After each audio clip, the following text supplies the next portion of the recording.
KROI Seabrook, Houston. Welcome to Access Houston. Keeping you connected to our community. Access Houston on Boom 92. Boom 92. Classic hip hop. Good Sunday morning. You are listening to Access Houston. I am your host, KG Smooth, welcoming back in the studio the great people over at Crime Stoppers. Runya. Hello. Hello. Welcome back. Thank you. It's so great to be here. And you've brought a lovely young lady with you. My partner in crime. Yeah, Nicole.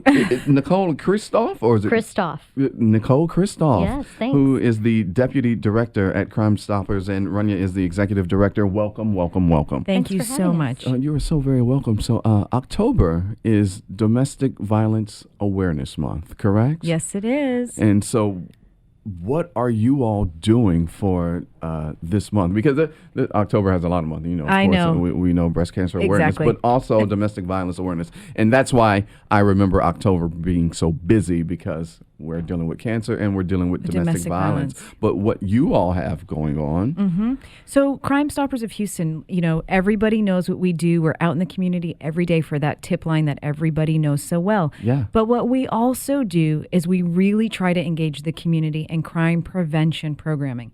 And we cater those programs based on the month. So October 1st, we launched Domestic Violence Awareness Month, thanks to our partners, Verizon. And what we said is we're going to feature the 10 most wanted fugitives in this area. And we've been doing that. And I'm so proud that 4 of those wanted are behind bars. They've really? 2 have turned themselves in, and that's 2 were amazing. arrested. That's It's right. amazing. They're not wanted It's- anymore. They're not wanted anymore. So we're so excited about that. But we also have been really aggressive about engaging the community. What is domestic violence? What does it look like? Why should you care? Why it impacts all of us. And we do that wherever we can, even in the schools. We'll be talking about teen dating violence, because we know it's a precursor for, you know, violence to continue in one's relationships as they get older. So it's really, really an important topic, and one we've been so excited to be a part of, thanks to the partnerships we have in the community. Absolutely. And you all are partnering with Verizon is our main as well. partner for this. We're so excited, and they've really given us the tools to launch this program. So we had a community seminar where we in the office, we invited the public. We had someone from the Harris County Domestic Violence Coordinating Council. We had someone from the District Attorney's Office. We had a survivor of domestic violence share her story. Oh, wow. And we again, why should you care about domestic violence? It's such an important topic, because It is. we meet so many people who will say, well, it's a private issue between a couple. It really has nothing to do with us. But Behind closed doors. behind closed doors. But the reality is it affects everybody. It affects It does. everybody, and it spills into the community. And if you don't have the compassion for the victim and the children, then think about the cost. You know, Right. the cost it is on our economy, which you shouldn't have to think about that. But there's always a reason for you to care. And this is a big one for us. We really want people to be educated. Absolutely. So, Nicole, when we talk about domestic violence, a lot of people just think automatically, you know, boyfriend, girlfriend, getting Right. into a fight at home, or, you know, husband and wife.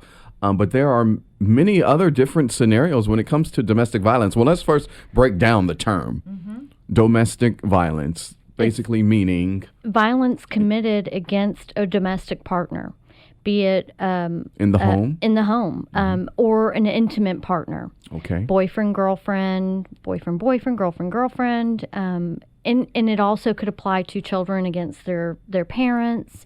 Or their siblings. But predominantly what most people think about is the husband, wife, boyfriend, girlfriend type of situation. Yeah, so there's a show that I was watching over the summer that airs on Stars. It's called Survivor's Remorse. It's executive produced by LeBron James. And what the show is about, a young up-and-coming NBA player, basketball player, who plays for the Atlanta Hawks team, and he gets all of this money. And he brings his family along with him. His family's from the city of Boston. And so there's an episode where his sister punches him in the face. and they're trying to cover it up, and then somehow the surveillance camera in the home gets leaked to the media, and it's this big thing, Right. on the show. He and his sister, they're on talk shows, talking about the situation, and there's a prosecutor who wants to prosecute the sister on a domestic violence charge. And I thought to myself, a very interesting spin on what domestic violence is, because as you said, Nicole, we normally think of it being between a couple, intimate Exactly. partners in the home. So what are some of the things that the community can do to help stop domestic violence, if anything? I know it's touchy. Well, People are like, oh, that's their business, not my business. I'm going to stay quiet.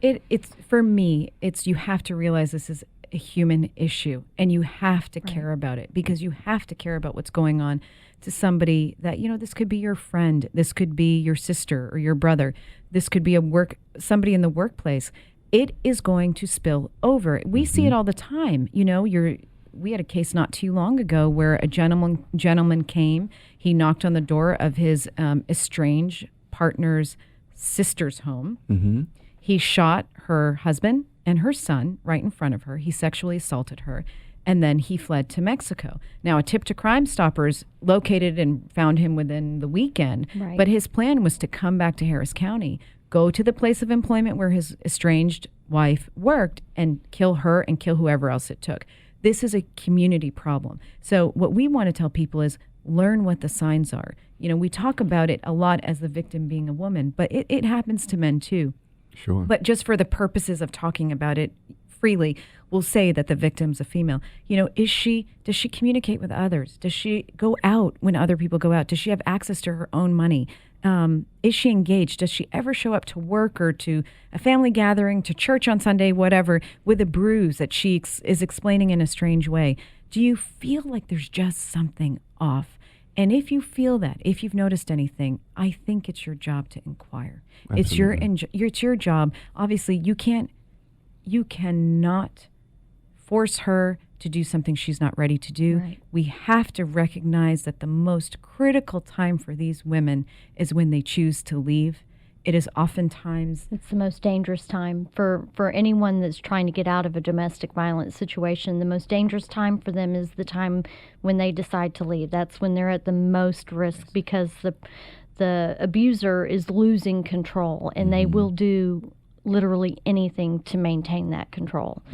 And so we are saying, you can't be cavalier about it and just say, hey, you need to break up with him and move out and blah, blah, blah. No, Right. why these are- doesn't she just leave? not- Why It's doesn't it's she not that just simple, leave? huh? No, and they have financial control over these people. They have physical control over these people. It is not easy for these women to just pack up and leave, especially if they have kids. Yeah. So our hope is that you will educate yourself, you will learn about it, and you can help strategically, methodically, help this woman remove herself from the situation, knowing that it's a very, very critical time in her life and in her possibly children's lives, or animals. If there are animals in the home too, they're often at risk for being killed or abused. So Most definitely. yeah, so we ask and we encourage people to just learn about it and be really, really careful when dealing with it. Absolutely. You're listening to Access Houston. We're talking to my friends at Crime Stoppers of Houston for Domestic Violence Awareness Month. Now, there are many different faces to this. I mean, physical abuse isn't the only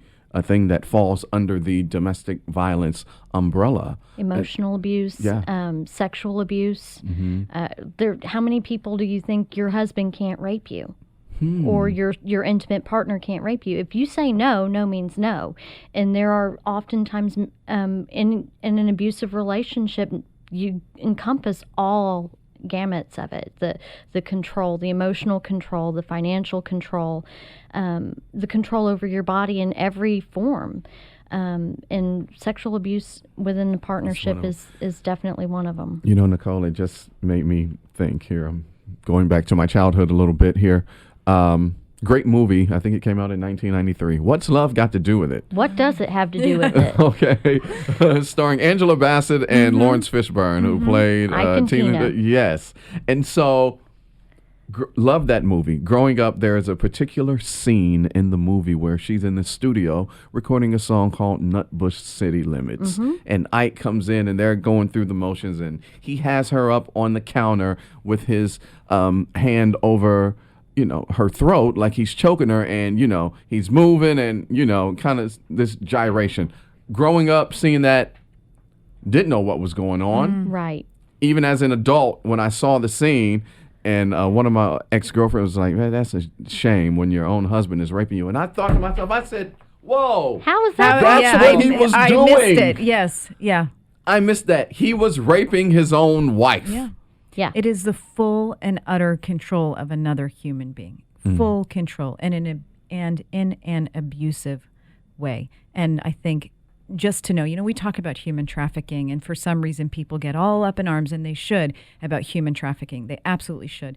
But there are people that are enslaved in their own homes, and these are victims of domestic violence, and we need to be the voice for them because they have no voice. They have no recourse. They have no power. They have no say. And honestly, they may not make it out in one piece. And so it is our job to understand it, define it, discuss what it can be, and make sure that people are aware of it. So those that are listening, and maybe there's a young lady who may be in a situation, what should she do? Should she divulge some sort of plan, some sort of escape plan, without telling anybody? Maybe just tell, your mom or your closest girlfriend, or just, to get out. Right. Because as you said, control is the main reason why they stay or they can't get out, because that person has so much control over them. Exactly. So what would you all suggest that one in that situation do? The first step to getting the control back is telling the story. Telling someone what's going on. It's scary, it's frightening, because now you've included that person in your nightmare, in your own horror story, and they could potentially become a victim. As a survivor, I've seen that firsthand. But let somebody else know what's going on, what your plans are, what to look out for. Hey, I'm going to meet up with my ex to exchange my kids this afternoon. We're going to meet at this store. Okay. Somebody knows where I'm at. Somebody knows where I'm going and has an idea of when I should be back. If you're in the process of even beginning to think about getting out, let somebody else know. Take advantage of available resources in the community. We have shelters. We have organizations that will help you make those plans and create a safety plan for how you can get out safely and in one piece, but the most important part is don't be afraid to talk, because when you start talking, you're taking the control back. So since you have had some experience with that, Nicole, how did you get out? I was a child. My mother was in an abusive marriage. It was typical abuse. He physically, emotionally abused my mother. I'm sure in other aspects, the control of the money, sexual abuse. He abused my brother physically. He abused me emotionally. After about 20 years, my mom was had endured enough. And I can't say what exactly was the straw that broke the camel's back, other than maybe she knew that the cycle would perpetuate if we didn't get out. And that's, as a survivor, you don't ever want to see your cycle continue via your children. So Absolutely. So we left. We were in hiding for about 3 months, as much hiding as we could be, because my mother was a business owner. And one day, it was 26 years ago, my father walked into her hair salon and pulled out a gun and shot her 3 times. She survived, thank God. And then he turned the gun on himself and committed suicide. It happened the way that we expected that it always would. Our story ended the way we thought it would. Wow. But my mother, being a strong, in the late 80s, you didn't talk about those things. There Right. weren't very many resources. We had restraining orders, but when he'd show up and we call the police, it was a domestic situation. We can't get involved. There were signs throughout my brother's childhood and my school years where you could pinpoint where things were not going well in the home, but it wasn't talked about. Things like this weren't discussed, things to look out for. My mom showing up to work in a turtleneck because she had fingerprint bruises on her neck in the summertime. Right. That's not normal. Yeah, that's a red flag. It's not normal. It's a red flag. An A-B student going from A's and B's to F's in the course of 9 weeks. Red flag. Those are things that, anybody can, and it's not always to say that's a sign of abuse Right. or that's a sign of anything in particular, but just being aware of it sign and of knowing something. it's the sign of something. Yeah. And now there's so many different ways of abuse, as we mentioned, but a lot of women, children, are coming to work in school without bruises. And I Right. say without bruises because, there's that mental. Not the ones you see. Not the ones that you see. Right. Mental, emotional, verbal abuse. Have we, when it comes to situations like these, I always think of the abuser. Like, what happened in your life What Yes. did? Yeah. to make you become such a violent person and to take it out on other human beings? And I mean, has that been explored when it comes to? I know that we focus on the victims It's as we definitely a should. cycle. It's definitely a cycle. And unless you choose at an early point in your life that you're not going to perpetuate that cycle, my brother and I are polar opposites. I made a decision when I was 5 years old that I knew this was not the way that we were supposed to be living. My brother, the opposite track. He is his father's son in every way, shape, and form. So it's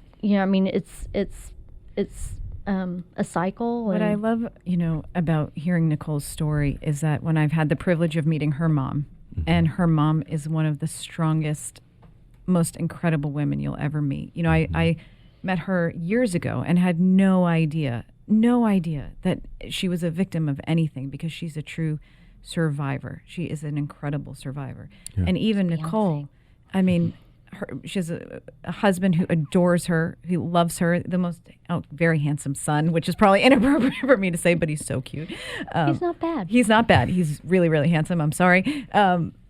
She made a decision to break the cycle, and she really, really hurt. She followed her mom's lead. They're two strong women, and they broke the cycle. But it is important to know that there are a lot of resources, and there are a lot of people that want to help the victim, as there should be, and we should actually have more. But a lot of those same groups don't want to deal with the abuser. They don't want to deal with the abuser. And that's an interesting area because unless it's not just about removing the victim, we've got to figure out how to get a hold of these abusers because it continues, as Nicole was just saying, to escalate and escalate and repeat and repeat and repeat. And I don't know what the answer is there. I haven't. A lot of times people will say, "Well, Crime Stoppers, you do such great work, but you're just, you're sending people to prison. You're just getting." And I said, "Well, let's take a step back. I mean, we're getting people off the streets before they can do more harm. The people that we were able to locate this month and apprehend, I don't know that they had gotten to the point of killing somebody. We're so thankful, and you can correct me if I'm wrong, that we got them off the streets before that was the case. Right. And that's our goal in everything we do, whether we're in the schools, out in the community, and let's get them on the track, on a better track if we can. We're lucky that we have an incredible district attorney's office. They have so many resources. They care about the victim. They care about the abuser. They wherever they can restore, they're trying to restore. But for us, we just want to make sure that the education's there, that the resources are there, and that the community's all on the same page when it comes to this issue. So when it comes to information that people may need, what is it that Crime Stoppers is doing? Or are there any specific services that you all are offering people during this month of Domestic Violence Awareness Month? Our goal for this month is education, education, education. Okay. We really believe that education can mitigate so many crimes. It really can. And we care a lot, too, about the younger generation. We've had groups, actually. We have this Mothers Against Crime group where we encourage women to come. Everything we do is free. And we'll do different seminars. And one of them was on teen dating violence. And I'll never forget, this woman came in with her teenage daughter who clearly did not want to be there. She's sitting cross-armed. Her just all the demeanor, the attitude, she just did not want to be there. But there was clear that her mom was trying to help her. Her mom was doing everything she can to help her. Middle of the summer, she had sweats on, Yes, long sleeve that's shirt. right. She's very hair yeah. down over her face. She displayed a Oh, lot that isn't of a big old red flag. Yeah, As hot as exactly. it here, it is in Houston. exactly. And exactly. I think through education, Nicole said it, the more you talk, the more you can empower yourself, but you can empower others. And if we can keep talking to people about why it's important that they come out of it, why it's important that they get help, reminding them that you can survive this. You don't have to raise your children this way. Reminding the community what the consequences are, getting corporate partners involved and invested. Absolutely. I think we can start changing the pattern of domestic violence in Harris County. I believe that you all can too. Is there an event or anything that you all are doing this month that the community can participate? We had our big event. We kicked off the month with our big event. And the next big event we actually have, it's taken over our lives, is our Crime Stoppers Gala. And that's next week. But the whole month, you can go on our website, crime-stoppers.org. You can read blog posts. Actually, Nicole's mom was gracious enough to write a blog post for us, and that's on our website right now. And Nicole has written one too, and I don't know if it's up yet or next week. It's next week. Next week it will be up.